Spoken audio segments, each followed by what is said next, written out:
Hi, my name is Muhammad Azreen Hasan, metric ID PB19153.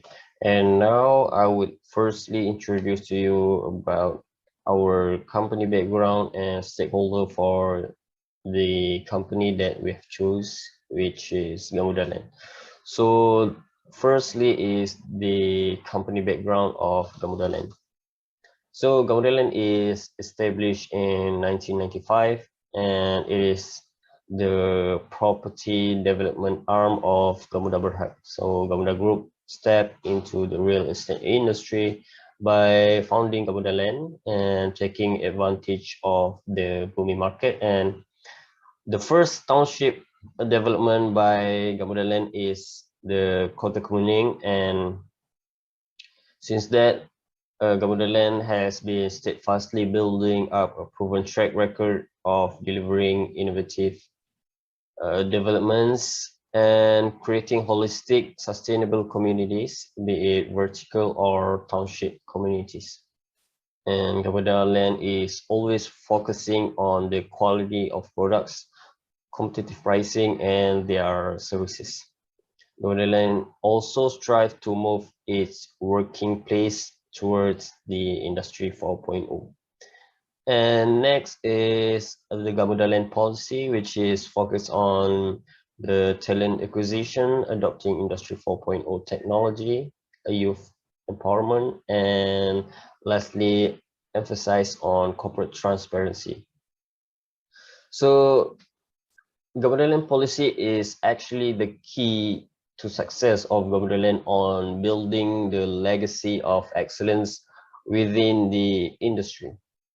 And for the first one is focus on talent acquisition. Employees are the most important assets for them that push the boundaries to drive a long-term growth and business success. And Gamuda Berhad emphasize on providing a work environment that is inclusive and inspiring to allow them to realize their true potential. And lastly, they adopted an artificial intelligence software which match a candidate's profile to Gamuda's core competencies. And the second one is adopting Industry 4.0 technology, where Gamuda Berhad focus on technology innovation to remain resilient, customizing solution and mapping the future market trends and opportunities. Gamuda Berhad has the first IBS factory in Malaysia, and Gamuda IBS is able to easily build a wide range of product, and be it affordable homes, luxurious landed homes, and high-rise buildings, and even public facilities like schools and hospital. And the third one is youth empowerment. Gamuda Berhad has established Yayasan Gamuda, which is established in 2016, and the foundation arm focus primarily on educational aid and community improvement. Gamuda Berhad have invested a total of RM 41.6 million to provide Malaysian students with scholarship to pursue their course of their choice. And lastly is emphasize on corporate transparency. Gamuda has adopted digital procurement to drive good governance and also to improve transparency and forward planning to maximize savings. With that, it also enabled them to achieve further procurement efficiencies. So next is about the company stakeholder. So the stakeholder for Gamuda Land can be divided into two, which is internal stakeholder and external stakeholder. For the internal stakeholder, which is the people who have interest in a company through a direct relationship with the company.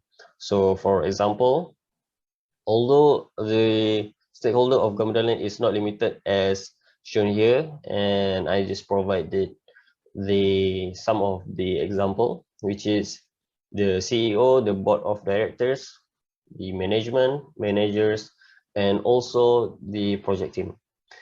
And next is external stakeholder, which is the people who do not directly work with the company, but are affected somehow by the action and outcomes of the business of the company. So for example, is the government agencies, local communities within the project area, the contractors, suppliers, and also external customers. So with that, I end my presentation and my friend would continue on your part. Thank you.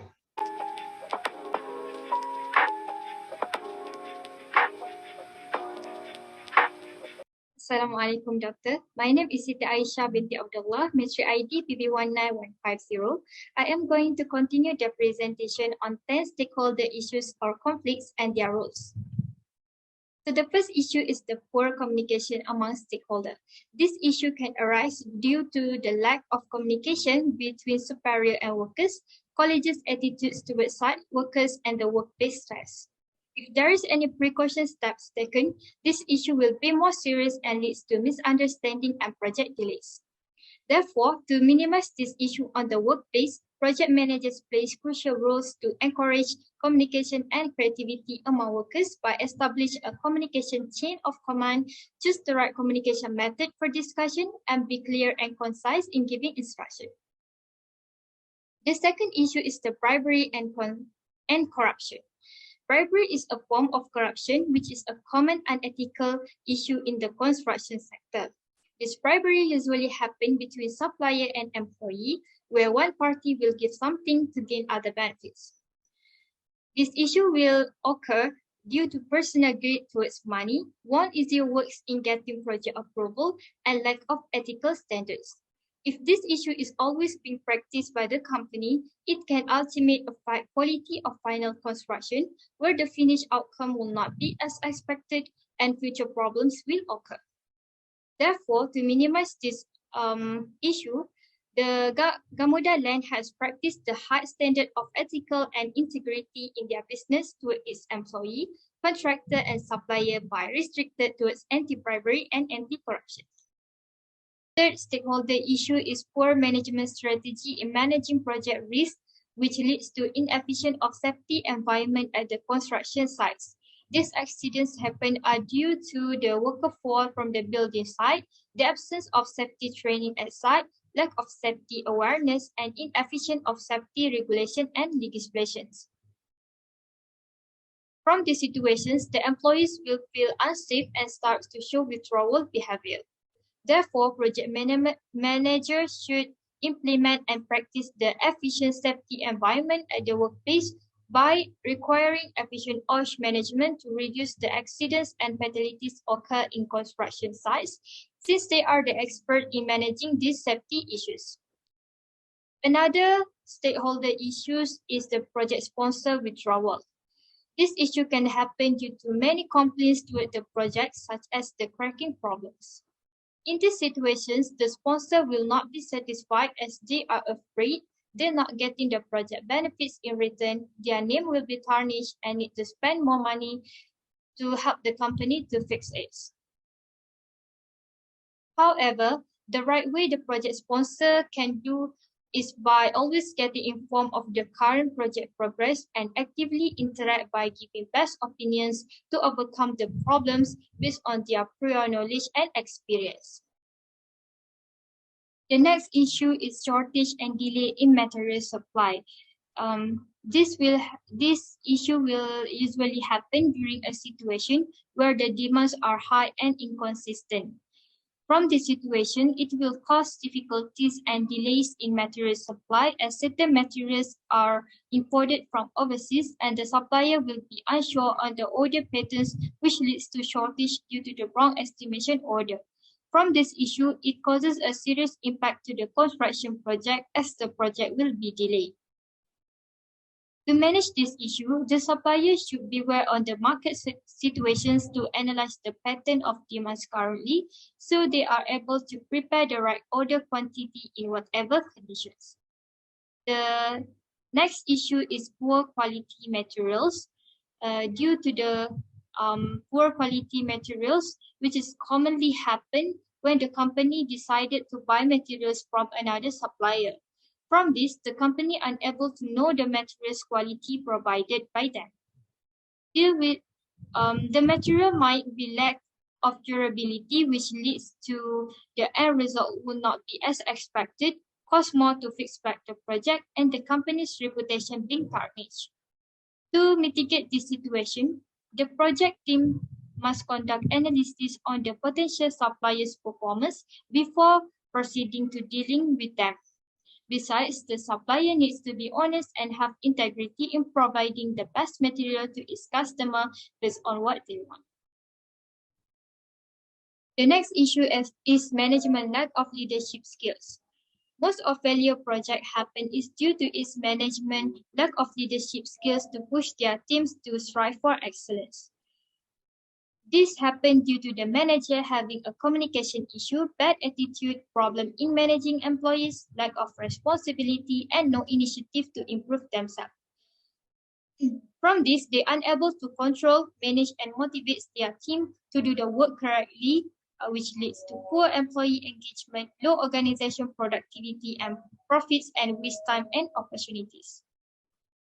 To manage this issue, the manager must join the leadership training that has been organized by the company, such as the Gamuda Learning Center, to improve the employee skill-based and technical training.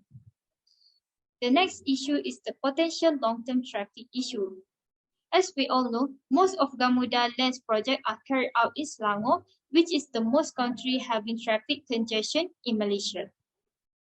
From this situation, the construction drivers will using these traffic issues as excuses to delay their works, intentionally deliver the construction materials late, trigger the emotions of drivers by driving carelessly and ignoring the safety issue on the road until cause injuries for the pedestrians and the motorists. Therefore, to minimize this issue, the manager should come up with excellent driver's shift schedule to avoid the employees from being too fatigued and ensure the construction drivers carries the load with proper capacity. Another stakeholder issue is the complaints from project sponsor towards environmental distress. This issue can happen due to the construction project produce pollution issues such as air pollution, dust generations, and noise pollution. From this situation, it can harm their credibility as the sponsor when they were accused to be greedy by supporting a harmful project to gain more benefits, more profits. Therefore, as a project sponsor, which having high influences with the project, they should encourage the company to come up with effective alternatives in overcoming this issue by implementing biodiversity conservation and preservation at Gamuda Parks. The construction project life cycle emphasizes biodiversity and encourage advanced tree planting. The last issue we are able to identify is shortage of labor at construction sector. This issue happened due to the high employee turnover, which causes the remaining employee needs to do more works. From this situation, the employees are too fatigued and not satisfied with the additional scope of work that directly impact the company's performance, as they are unable to produce the high-quality project within the estimated time frame. To overcome this issue, the employee should lodge complaints to the higher-ups or request for a better working schedule and additional payment for overtime hours worked. That's all from me. I will pass to the next presenter for the other part.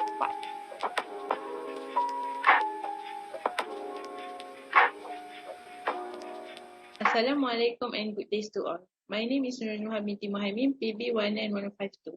I will continue the third part of the presentation, which explains about the constructive ways to resolve these stakeholder issues and conflicts. The first constructive way is to identify the stakeholder. It is the way we get to know about our stakeholders. It will help to resolve the issue of miscommunication, misunderstanding, turnover, and dissatisfaction.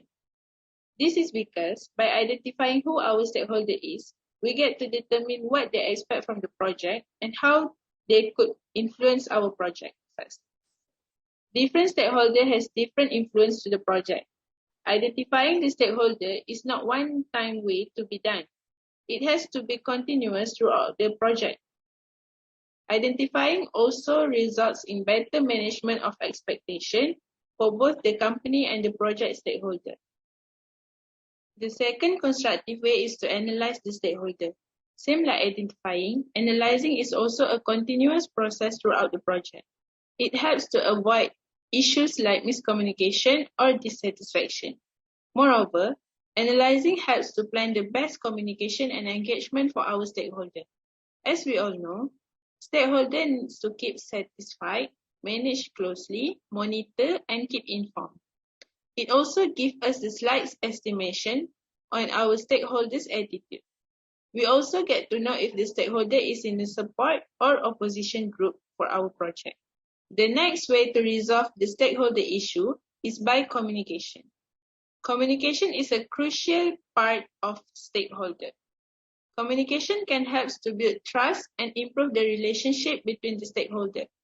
It doesn't necessarily have to be face-to-face or spoken like phone calls, meetings, and presentation.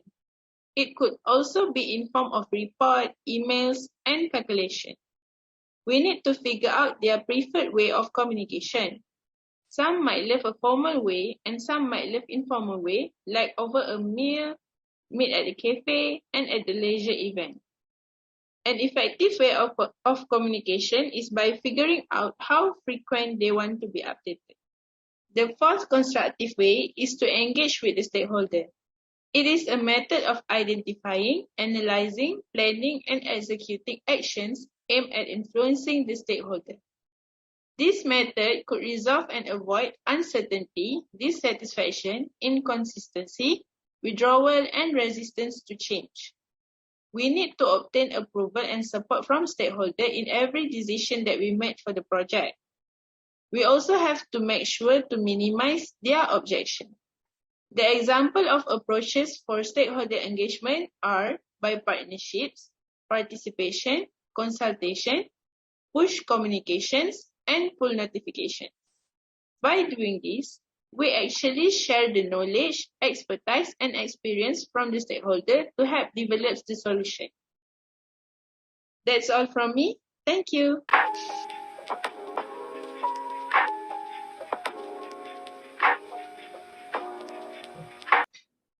Thank you for all of our previous presenter, and I will be continuing on how to resolve the issue or conflict regarding the stakeholders.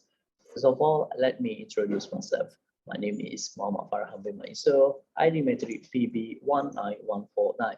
As per conflict is occur, conflict is an unavoidable aspect of any field, especially ones involving a large number of people, like the Gamuda, with diverse duties and altitude who should collaborate. When conflicts are settled effectively and efficiently, they can be advantageous to the organization. However, whenever dispute is occurring among the stakeholders, there is a possibility that the conflict is unavoidable. Thus, there is some alternative dispute resolution process that could be held, such as adjudication, arbitration, mediation, and negotiation process. Negotiation is a method of conflict resolution in which disagreement between the stakeholder is resolved amicably by an unbiased third party known as negotiator, who employ various strategies. The major goal of this method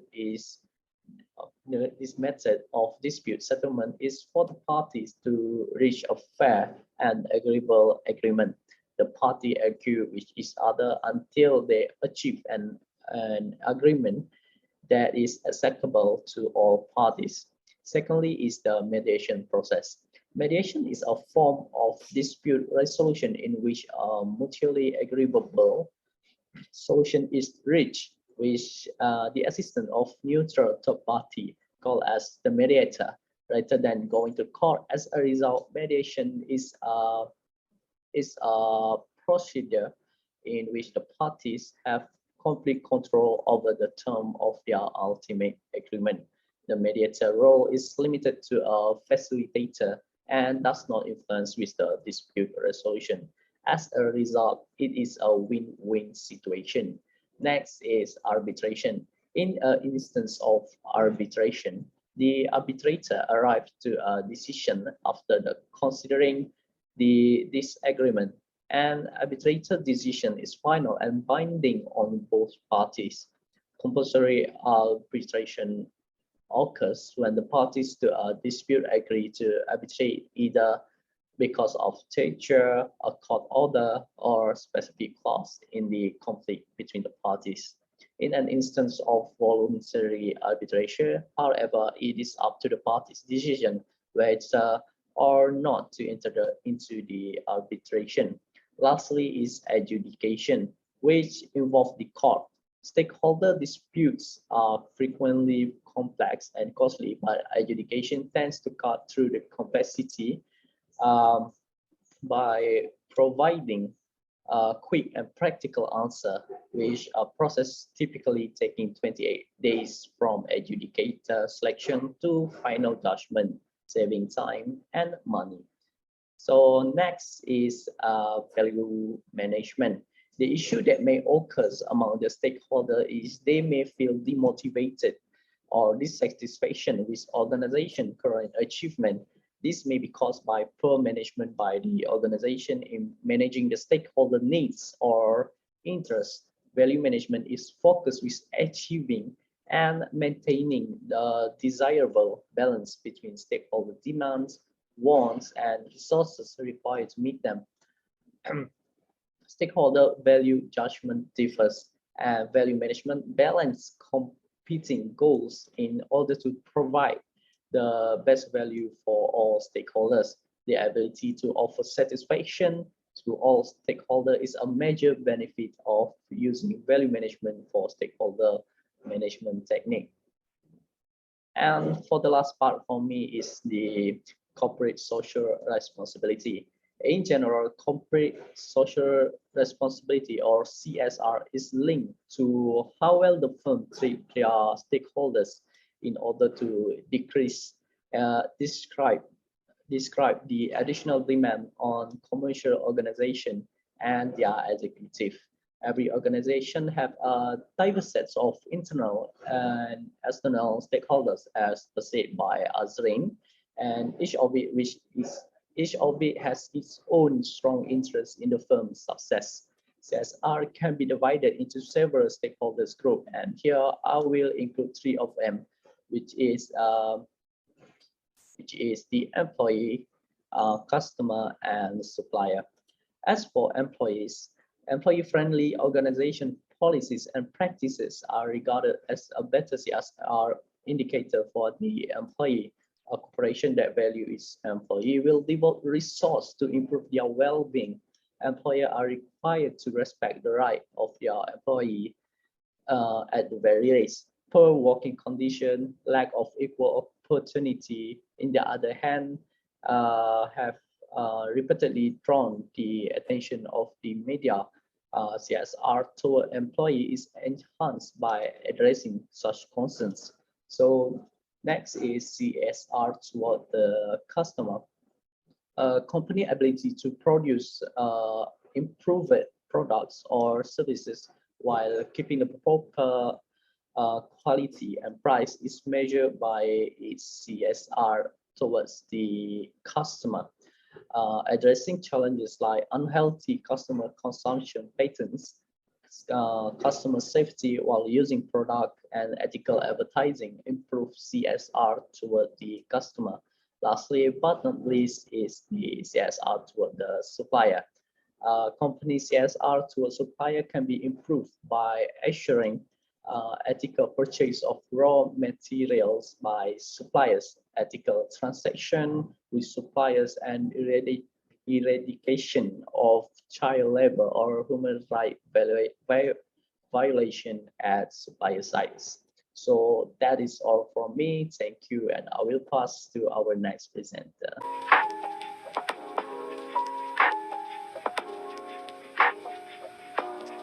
Assalamualaikum, my name is Muhammad Wahidduzaman. I will continue to present about a constructive way to resolve issue. Next is managing sustainability.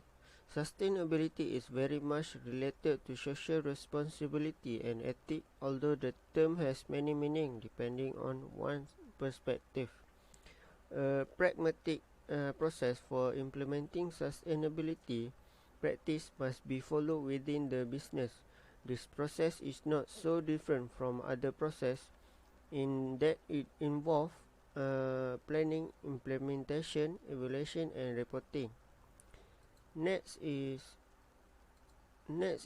client education. The client is the most important stakeholder for an organization, as they are the sponsor and initiator of the project. Many clients, especially those new to the business, often lack a full understanding of what professional can add to business, and hence often fail to appreciate the value of a good project. It is very important project manager take the initiative to educate their client about the value of their service and their role and responsibilities. And lastly is managing client requirement. Client requirements are explored, tested, and confirmed through the briefing process. The resulting requirements are expressed in the written document that comprise the brief. Client requirement management is a continuous business function that aims to identify, analyze, refine, agree, and prioritize and document the client requirement for the project, as well as stressing, controlling, and communicating this requirement with the relevant stakeholder. The main objective of client requirement management is to ensure that all the professional process in the project are scoped and target at meeting the needs and expectation of the client. That's all from us. Thank you.